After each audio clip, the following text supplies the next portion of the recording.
Serie numero 15 alla partenza, in corsia 1 Giacomo Archesso, Padova Nuoto, 2 Alessio Venturamini, San Vito, corsia numero 3 Diego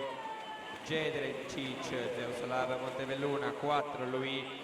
Lancerini, Team Veneto, 5 Riccardo Martons, stile libero, alla 6 Cristian Di Bari, San Vito, alla 7 Filippo Fecile, Cusudine, alla 8 Isacco Danieli, Zeus Lab Montebelluna.